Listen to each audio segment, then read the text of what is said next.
destinasi wisata di Pesawaran ini kan seperti yang saya sampaikan sebelumnya memang sudah membumi, sudah booming, sudah banyak dikenal. Ya, Nah, terus ada konsep khusus nggak Pak untuk wisata yang lain? Jadi, semua yang kita lakukan ini selalu masing-masing bidang itu saling bersinergi. ya, Makanya Mbak, mm-mm, yang semua bidang mm-mm. hampir nggak boleh ngantor sama saya. Jadi di Jadi kan, Pesawaran ini bagaimana caranya supaya bisa merekrut pengunjung sebanyak-banyaknya itu sudah dilakukan. ya, Yang terdata Pak, pengunjung yang paling banyak tuh dari daerah mana Pak? Dari luar Lampung ini?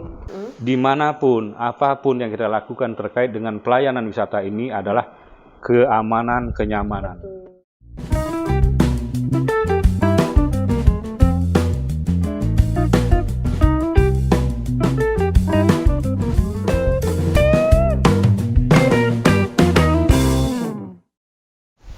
Assalamualaikum warahmatullahi wabarakatuh. Pemirsa, kita berjumpa lagi dalam program kami Bupati Pesawaran Menyapa.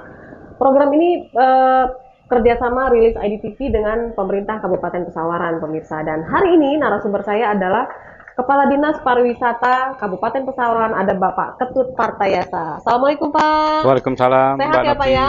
Alhamdulillah sehat. Mbak Novi sehat juga? Sehat, alhamdulillah Pak. Biasanya jam segini Bapak masih keliling-keliling tempat wisata dong? Iya Mbak, jadi kami ini keliling-keliling ke tempat wisata terus ini. Iya. Insya Allah kita sama-sama berdoa, Insya Allah kita sehat semua ya Mbak. Iya, itu yang penting ya Pak ya. Jadi semua bisa dilaksanakan sesuai dengan program. Nah, sekarang begini Pak, Eh, pandemi sih belum berakhir ya Pak ya? Iya, Belum, tapi mudah-mudahan segera kan ada wacana dari pandemi menuju endemi. iya. Artinya ini juga akan berpengaruh juga dengan geliat pariwisata khususnya di Kabupaten Pesawaran. Sebelum sampai ke situ Pak, bisa Bapak ceritakan nggak ketika pertama kali pandemi COVID-19 muncul itu bagaimana kondisi wisata yang pariwisata di Kabupaten Pesawaran Pak? Ya, terima kasih Mbak Novi. Pada hari ini saya sangat gembira diundang ini dalam rangka katakanlah memberikan informasi yang benar terkait pariwisata. Iya. Terkait dengan dampak pandemi COVID-19, ini sudah katakanlah tahun ketiga ini, Iya. bahwa tentu secara ekonomi ada dampaknya. Pasti ada dampak. Namun demikian kita bersyukur bahwa seluruh warga masyarakat waktu terjadi pandemi COVID-19 ternyata masyarakat memahami dampaknya, memahami risikonya, termasuk pelaku wisata juga memahami hal itu. Oke. Tetapi secara umum sebenarnya walaupun ada dampaknya, tetapi tidak terlalu signifikan. Ya. Itu Mbak. Cuman awal-awalnya memang sempat ditutup ya Pak ya, itu semua destinasi wisata di Pesawaran. Ya, awalnya sebenarnya kita tutup. Sebenarnya kita tutup dengan surat Bapak Bupati.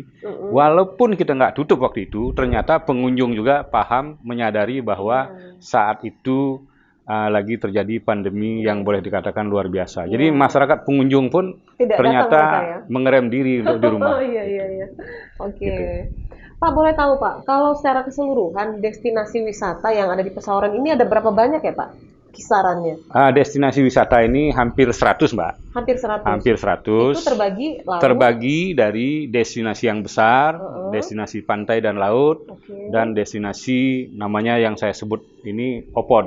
Apa itu? Jadi One Village, One Destination artinya destinasi yang ada di desa. One Village, One Destination. One Destination. Itu sudah berjalan sejak kapan?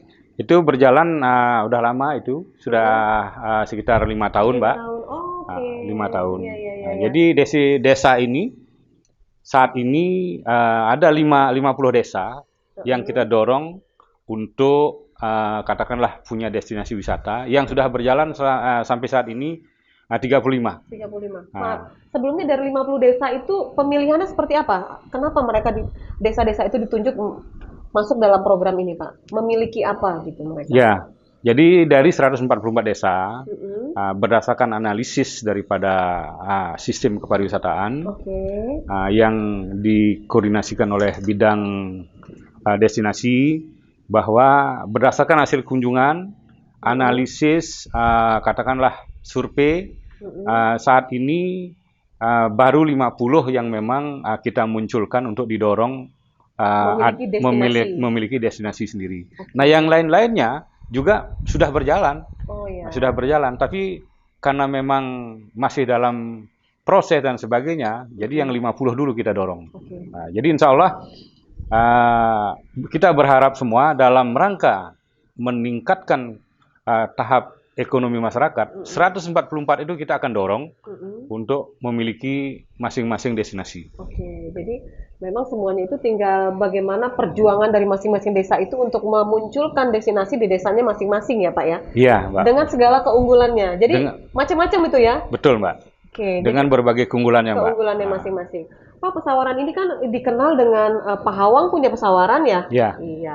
Ada lagi Tegal Mas juga wilayahnya ada di pesawaran. Ya. Semuanya sudah mendunia, Pak. Ya. Artinya sebelum ada program OVOD ini pun sudah ada beberapa destinasi wisata khususnya laut yang memang sudah dikenal, udah sebenarnya nggak perlu dijual lagi, udah pada tahu nih masyarakat. Betul, pada Pak. wisatawan. Nah, untuk mendorong yang lain, Pak, ada program lain nggak supaya destinasi wisata lain bisa menyusul yang sebelumnya? Ya, baik Mbak. Ini pertanyaan yang luar biasa.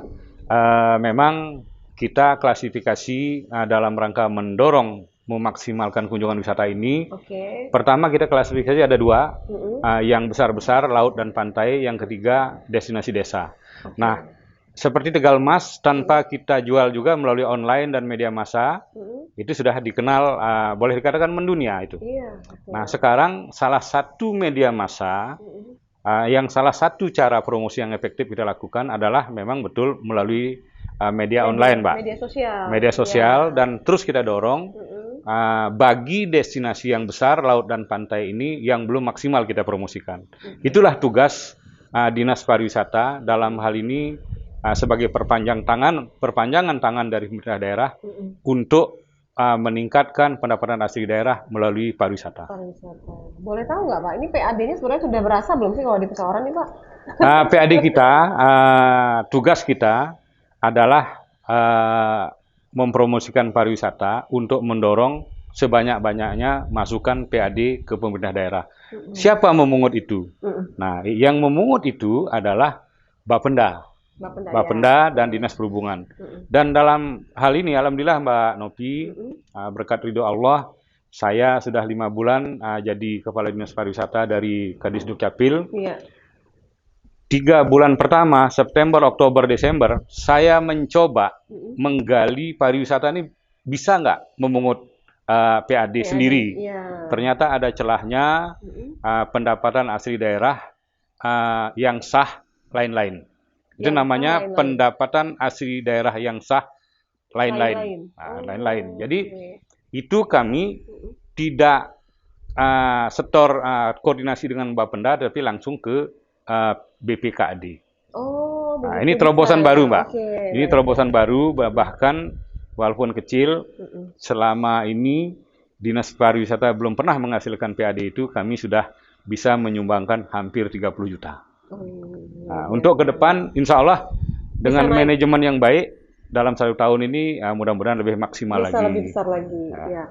Kalau soal investor, Pak, kan ini banyak sekali yang bisa dijual kan sebenarnya untuk para investor. Sejauh ini seperti apa, Pak? Ya, ini terkait dengan investor. Pertama, untuk diketahui bahwa destinasi yang besar semua milik swasta. Nah, masalah investor itu memang tergantung pada membangun komunikasi, bahasa politiknya tripartit, Mbak. Nah, jadi pariwisata, pemilik usaha wisata, dan investor yang akan menanam investornya. Contoh, mau membangun katakanlah homestay atau resort. Ini kan punya swasta. Betul. Nanti pariwisata sebagai dari pemerintah, dia akan menyembatani kedua daripada investor dan pemilik wisata. Dan ini sudah saya lakukan rencana di sebelah Mutun itu apa namanya? Ya. Sari Ringgo. Bukan. Sebelah Mutun itu nyebrang Mutun? Pulau Tangkil. Pulau Tangkil itu kita lakukan, bahkan kita sudah hubungkan ini dalam proses, insya Allah dalam waktu tidak terlalu lama mereka akan berkunjung ke lokasi tersebut. Artinya harapan itu sudah sangat besar ya Pak? Dan ini juga sangat gembira kita, ini kepada Mbak Nopi untuk diketahui dan kawan-kawan, sekarang ada Pinisi Starship. Pinisi Starship, itu yang kemarin di launching Pak Bupati. Bupati ya? Di Pinisi Starship, itu kalau boleh saya katakan mini kapal pinisi. Mini kapal pinisi. Kalau Rute Pak? Rutenya Dari adalah mana ke mana nih? seputaran destinasi wisata laut dan pantai yang saat ini khususnya yang ada di Pesawaran. Bahkan yang paling jauh ke Krakatau. Oh, anak Gunung Krakatau. Anak Krakatau. Dan di dalam kapal itu kapasitasnya isinya 40. 40. Di dalam kapal itu ada 6 kamar yang memang boleh dikatakan kelas berbintang. Oh gitu. Nah, jadi mini kapal pesiar ya? Mini kapal pesiar. Okay. Jadi insya Allah pas momen waktunya nanti teman-teman termasuk Mbak Novi ya, kita ajak jalan-jalan. Iya. Kemarin kita sayangkan Mbak Novi nggak ikut, Pak Bupati Iya. sangat sumringah kemarin itu. Oh iya betul. Itulah yang mendorong bahkan nanti kapal pinisi itu bahkan sekarang kewalahan kita banyak yang untuk mengatur, banyak yang waiting list. Ini begini, ini begini. Jadi artinya salah satunya kita gembira juga. Tapi pemasukan untuk PAD daerah ada nggak tuh dari situ? Ini sementara ini belum, masih kita promosi dulu. Okay. Jadi nanti akan kita kerjasamakan secara internal dengan pengelola kapal pinisi Starship itu. Terus Pak, dari sekian banyak destinasi wisata di Pesawaran, yang punya kita ada nggak Pak yang punya pemerintah nih? Nah inilah tantangan kita Mbak Novi. Yang punya kita untuk pemerintah sama sekali nggak ada. Yang destinasi besar. Jadi destinasi besar itu semua pemiliknya adalah swasta. Iya. Nah disinilah perlunya pihak pemerintah khususnya melalui Dinas Pariwisata membangun komunikasi yang konstruktif. Regulasi khusus belum ada Pak? Regulasi khusus sudah ada. Oke. Nah, sudah ada. Cukup menguntungkan buat kita, buat pemerintah kira-kira ada nggak? Insya Allah paling tidak ada partisipasi dalam rangka mendorong pembangunan melalui PAD. Oke, begitu. Nah, jadi regulasinya melalui PKS, perjanjian kerjasama. Dan bahkan Mbak Novi, 5 bulan saya di pariwisata, 1 bulan pertama saya sudah lakukan semua destinasi PKS dengan asuransi. Jadi semua ditanggung asuransi. Asuransi namanya asuransi Jasa Raharja Putra. Nah, jadi kalau dia kecelakaan ringan, contoh kecucuk duri babi umpamanya, dengan syarat yang sangat mudah, itu kita berikan bantuan 2 juta. Oh gitu. Yang lebih berat lagi 5 juta. Yang sangat fatal, cacat tetap 10 juta. Dan sangat mudah. Prosesnya gimana? Proses mengklaimnya itu Pak? Proses mengklaimnya salah satu, kalau dia yang kena cucuk duri babi, secara singkat saja, ada rekomendasi dari Puskesmas di wilayah itu. Gitu. Ada rekomendasi itu, langsung kita proses. Mereka menghadapnya kemana nih? Ketemu ke dinas mana gitu? Ke Dinas Kesehatan, Seki, Kepala Puskesmas yang dekat dengan wilayah itu. Jadi nggak sampai ke Dinas Kesehatan. Bahkan Mbak, kita sudah ada kerjasama dengan Dinas Kesehatan. Setiap weekend dan hari-hari besar, semua destinasi besar itu didampingi dengan teman-teman puskesmas terdekat. Oh, luar biasa, luar biasa. Gitu.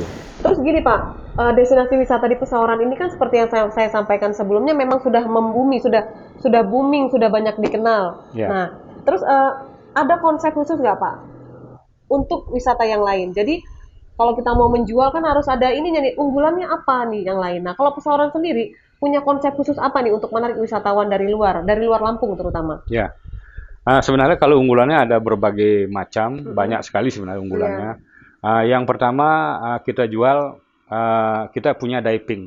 Oke. Punya diving.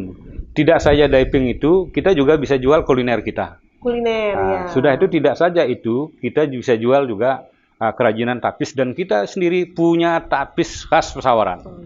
Dan bahkan saat ini yang membanggakan kita sudah di-launching oleh Ibu Ibu Ketua Dekranas Provinsi bersama-sama dengan Ibu Ketua Dekranas Kabupaten. 3 minggu saya jadi Kepala Dinas Pariwisata, langsung kita launching Sulam Jelujur. Yang notabene sudah duluan mendunia di internasional itu di Belanda. Di Belanda. Bahkan insya Allah COVID ini tidak mengganggu kita, bahkan kita juga akan promosi ke Belanda dan Amerika. Mudah-mudahan tidak ada hambatan. Jadi banyak sekali celah untuk mempromosikan pesawaran Ya, dari bidang pariwisata ini, ya Pak ya. Ya, Oke, baik Pak. Ada kendala apa ya Pak? Kira-kira komunikasi dengan pihak swasta, pemilik tempat wisata sejauh ini bagus tidak? Apakah ada kendala mereka, misalnya mereka tidak mau menerima masukan dari pemerintah, maunya berkembang sendiri atau gimana? Seperti apa Pak di lapangan yang ya di terjadi? lapangan alhamdulillah Mbak. Walaupun sebenarnya ini destinasi ini yang besar-besar kebanyakan destinasi pantai dan laut kebanyakan hampir semua milik swasta. Iya. Itu alhamdulillah dengan pengertian pemahaman teman-teman pemilik usaha tidak ada hambatan Mbak. Kita membangun komunikasi dan kerjasama. Karena itu sudah kita bangun komunikasi secara konstruktif dari awal.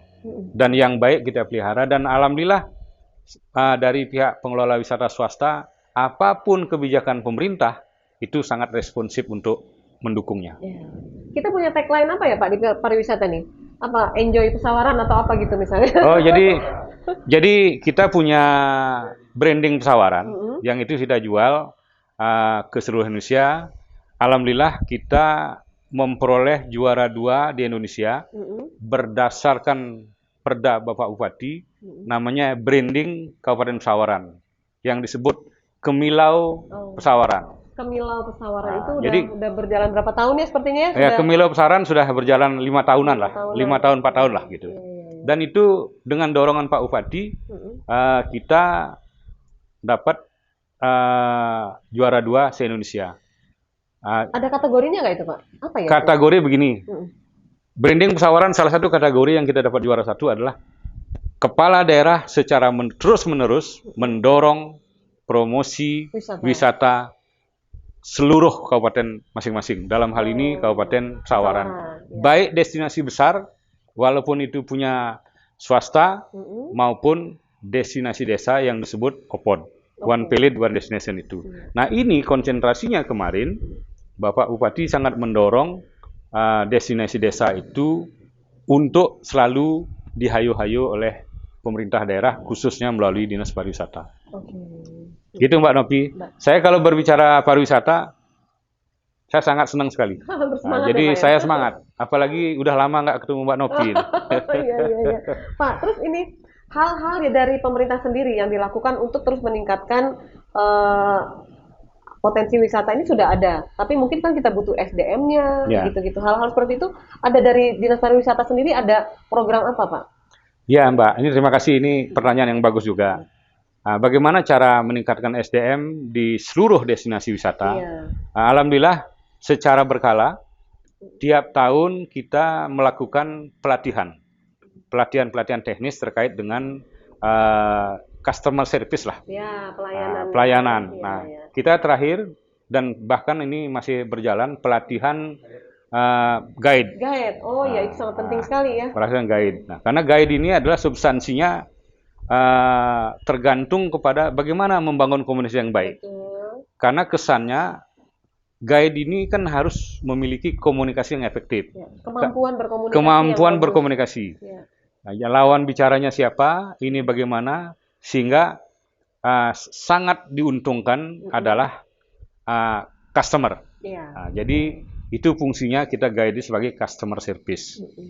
Itu Mbak, ini jadi pemerintah daerah mendorong dalam rangka kemampuan seperti guide ini untuk menerima wisatawan. Itulah dalam konteks secara umum meningkatkan SDM kepada seluruh destinasi ini. Terus di Dinas Pariwisata sendiri Pak, ada berapa bidang ini untuk yang terkait dengan, ada bidang destinasi, mungkin bidang apa aja tuh Pak? Ya, jadi kita ini di pariwisata ini kelembagaannya adalah tipe A. Nah, kalau dulu saya di Capil itu tipe B, ternyata kelembagaan pariwisata ini lebih tinggi setingkat. Terdiri dari 5 eselon 3. 1 sekretaris, 4 bidang teknis. Salah satunya adalah bidang destinasi. Ini Pak Yudi yang saya bawa. Nah, destinasi semua dia yang monitor, dia yang ngawasi, dia yang menghayu-hayu. Yang kedua adalah bidang pemasaran. Nah, ini bidang pemasaran inilah namanya Pak Aris. Jualan ya Pak ya? Inilah yang jualan. Jualan apa yang bisa kita jual dalam rangka mendorong semua objek wisata kita di Kabupaten Pesawaran. Terus yang ketiga, bidang kelembagaan. Oke.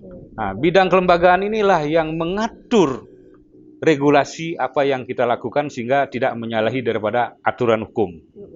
Nah, terus yang keempat, bidang ekonomi kreatif. Oh, Nah, ekraf. Nah, inilah salah satunya yang mendorong terobosan-terobosan terkait dengan hal-hal baru seperti tapis dan sulam jujur. Iya, oke. Nah, sulam jujur. Baik. Nah, termasuk kita ekonomi kreatif ini terkait dengan UKM dan sebagainya. Itu masuk di dalamnya ya, mencakup Ya, di situ. sampai di situ. Nah, terus semua yang kita lakukan ini selalu masing-masing bidang itu saling bersinergi. Iya. Makanya Mbak, yang semua bidang hampir nggak boleh ngantor sama saya. Jadi karena mereka ini selalu mobilitasnya ke monitor ke lapangan. Kalau di kantor malah kayak nggak kerja ya Pak ya? Kalau di kantor malah nggak kerja. Gitu. Iya. Di kantor malah seperti nggak kerja. Nah, itulah beberapa hal yang perlu saya sampaikan. Nah, terus yang lebih penting lagi saat ini, dalam rangka kita sama-sama menjaga pandemi COVID-19 ini, baik pengunjung dan pengelola wisata, hampir semua destinasi wisata sudah punya Peduli Lindungi. Oh ya. Nah, Peduli Lindungi. Jadi alhamdulillah. Itu memang syarat wajib ya? Wajib itu. Jadi ini juga luar biasa berdasarkan instruksi Bapak Bupati nomor 15 tahun 2022. Nah, ini cepat direspon. Alhamdulillah destinasi yang besar 100% sudah punya Peduli Lindungi. Ya. Baik. Pak, di Pesawaran ini kan masih banyak juga destinasi yang sebenarnya bagus sekali tapi belum dibuka, belum dieksplor. Misal kayak Teluk Hantu, itu saya pernah juga ke situ tuh sangat sebenarnya bisa menjual juga. Itu punya siapa tuh Pak? Bisa punya pemerintah atau bagaimana tuh? Teluk Hantu ini punya desa. Punya desa. Punya desa. Nah, Teluk Hantu ini sudah menjadi catatan kita. Ya. Bahkan sudah berapa kali. Karena dia potensial sekali ya. Ya, beberapa kali sudah kita kunjungi dan bahkan mungkin dalam waktu dekat kami akan memetakan lagi sehingga actionnya bisa bersama-sama. Nah, kita lakukan baik desa maupun pemilik wisata swasta.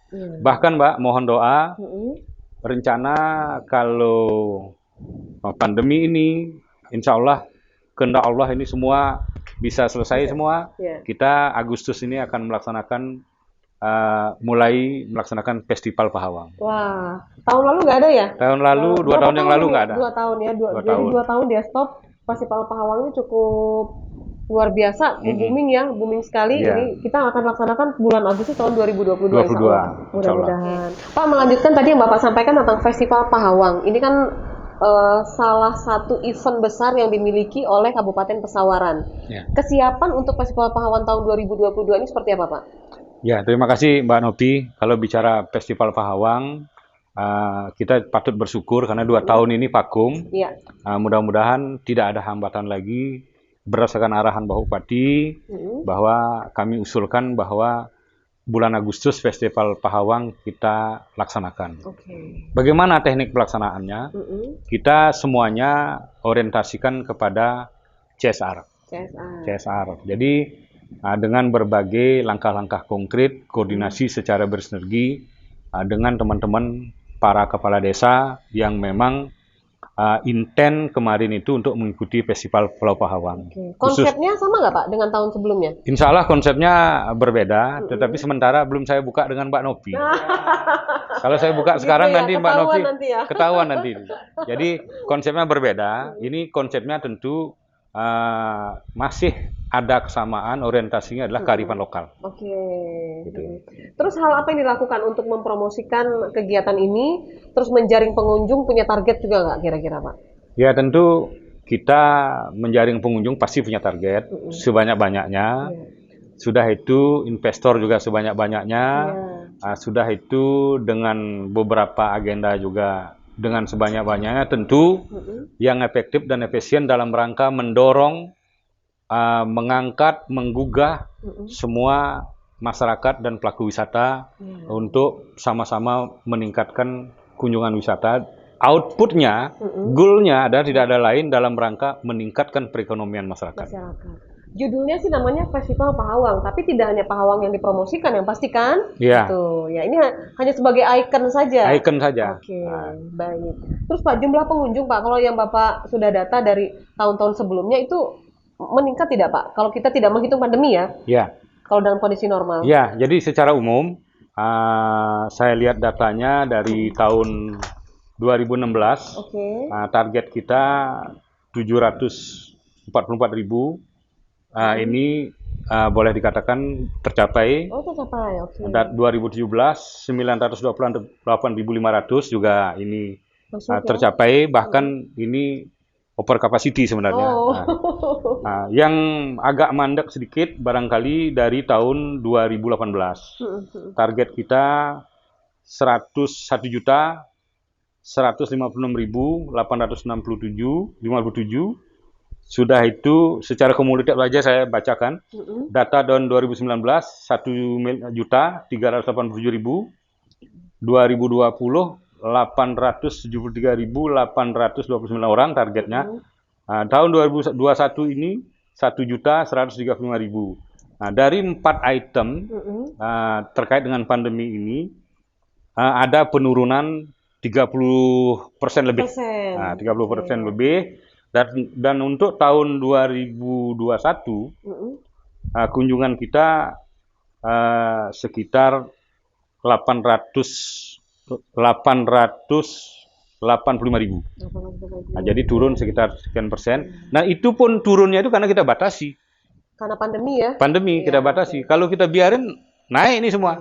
Cuman resikonya kita takutkan ada klaster baru di kunjungan itu. Iya, jangan sampai terjadi. Jangan sampai terjadi. Oke, baik. Kekuatan media sosial untuk mengekspos destinasi wisata di Pesawaran itu sangat besar. Jadi tanpa kita suruh, kalau kayak saya nih datang ke salah satu tempat wisata di Pesawaran, kita akan posting di akun medsos kita, orang jadi tahu. Jadi dengan sendirinya para pengunjung itu memposting tanpa diminta. Iya kan, Pak? Nah, terus gini, di Pesawaran ini bagaimana caranya supaya bisa merekrut pengunjung sebanyak-banyaknya itu sudah dilakukan. Yang terdata, Pak, pengunjung yang paling banyak tuh dari daerah mana, Pak? Dari luar Lampung ini? Yang paling banyak Palembang mungkin ya? plat BG Palembang. Nah, jadi Sumatera Selatan paling banyak. Sudah itu Jakarta, termasuk terutama Jakarta dan Bandung. Ternyata Jakarta ini beberapa pengunjung saya wawancara secara random. Mereka sekarang orientasinya bukan ke pantai lagi sebenarnya, destinasi desa. Oh iya. Destinasi desa. Okay. Nah kalau BG dia nggak punya pantai, jadi orientasinya ke pantai. Iya. Jadi Jakarta betul. Nah kita yang sudah bisa terjual secara online adalah Desa Harapan Jaya dan Desa Pesawaran Indah. Oke. Apa Mbak, itu Pak? Itu yang diunggulkan adalah camping ground. Oh ya. Termasuk air terjun. Bahkan setiap malam minggu daerah Warate itu ya? Daerah Warate. Setiap malam minggu ramai itu pengunjung dan yang pokok Mbak, dimanapun, apapun yang kita lakukan terkait dengan pelayanan wisata ini adalah keamanan, kenyamanan. Betul. Alhamdulillah kita miliki itu di Pesawaran. Jaminan keamanan dan kenyamanan bagi pengunjung, apalagi sampai nginep-nginep camping ya Pak. Nah, bahkan saya mengambil langkah-langkah kebijakan dalam rangka menjaga keamanan, kenyamanan itu. Saya menugaskan tim monitoring internal untuk monitor semua destinasi secara bergiliran dalam 1 tahun. Sabtu dan Minggu. Nah, terus saya libatkan juga tim gugus tugas internal untuk sama-sama menjaga prokes. Sama-sama menjaga prokes. Sama-sama menjaga prokes. Iya. 1 menit terakhir Pak, apa yang ingin Bapak sampaikan kepada pemirsa Rilis IDTV dalam Bupati Pesawaran Menyapa hari ini tentang geliat pariwisata yang ada di Kabupaten Pesawaran? Silakan Pak, mau promosi habis-habisan ya. Baik Mbak Novi, terima kasih. Ini pada seluruh pemirsa dan seluruh masyarakat Bumianan Jama dan seluruh masyarakat Lampung, bahkan mungkin seluruh masyarakat Indonesia, bahwa berkunjunglah beramai-ramai ke Pesawaran, destinasi wisata Pesawaran, karena Pesawaran aman, nyaman, dan dalam waktu dekat kita akan membuat video virtual. Jadi Bapak Ibu bisa buka YouTube, contoh berapa jauhnya Pahawang dari Bakahuni, apa saja yang ada di situ, sudah itu berapa biaya perahunya dan berapa biaya homestay, nanti akan Detail di situ detail ada semua. ditulis akan ada di situ. Dan ini sedang berjalan sebagaimana arahan Pak Bupati. Insya Allah bulan depan sudah jadi itu. Wah, luar biasa. Ini terobosan yang sangat strategis untuk memudahkan seluruh pengunjung wisata Yang mau datang ke yang Pesawaran. Nah, insya Allah masih banyak wisata yang lain, termasuk wisata Bronjong. Secara alam itu ada kalinya yang sangat jernih. Nah, mudah-mudahan ini apa yang diharapkan, apa yang diperintahkan oleh Pak Bupati melalui pariwisata, agar segera terwujud terkait dengan video virtual secara makro dapat katakanlah membaca semua destinasi wisata dengan clear, dengan lengkap, rinci, berikut jumlah, jarak, dan lain sebagainya. Jadi udah ketahuan ini kalau berkunjung ke satu tempat menghabiskan biaya berapa? Gitu ya. Baik, terima kasih Pak Ketut. Sayang sekali waktu membatasi kita, tapi mudah-mudahan ini sangat bermanfaat untuk masyarakat luas yang pengen tahu bagaimana perkembangan dan geliat dari destinasi wisata yang ada di Kabupaten Pesawaran. Sukses selalu Pak. Terima kasih. Ya Pak ya kalau nanti ada destinasi baru ya. Terima kasih Mbak Novi, dengan senang hati. Iya, siap. Salam hormat dari Bapak Bupati. Siap. Salam sehat selalu untuk kita semua dan semua kru Rilis IDTV. Iya. Sehat selalu, semoga pertemuan kita ini berkah. Amin, amin. Terima kasih, sehat selalu juga untuk Bapak, selamat bertugas dan semoga sukses di tahun ini, pengunjung makin banyak dan sukses juga untuk Festival Pahawangnya. Ya, terima kasih. Salam Kemilau Pesawaran. Oh ya, salam Kemilau Pesawaran. Pemirsa, demikianlah obrolan kami dalam Bupati Pesawaran Menyapa untuk episode kali ini bersama Kepala Dinas Pariwisata Kabupaten Pesawaran, Bapak Ketut Partayasa. Semoga bermanfaat. Jangan lupa untuk sempatkan waktu. Kalau Anda bingung mau wisata kemana, langsung aja datang ke Pesawaran karena di sana disiapkan banyak sekali destinasi wisata yang dijamin keamanan dan kenyamanannya. Terima kasih atas kebersamaan Anda. Salam Kemilau Pesawaran. Saya Novi Balga mewakili kerabat kerja yang bertugas undur diri. Sampai jumpa dan wassalamualaikum warahmatullahi wabarakatuh. Terima kasih Pak. Terima kasih Mbak Novi.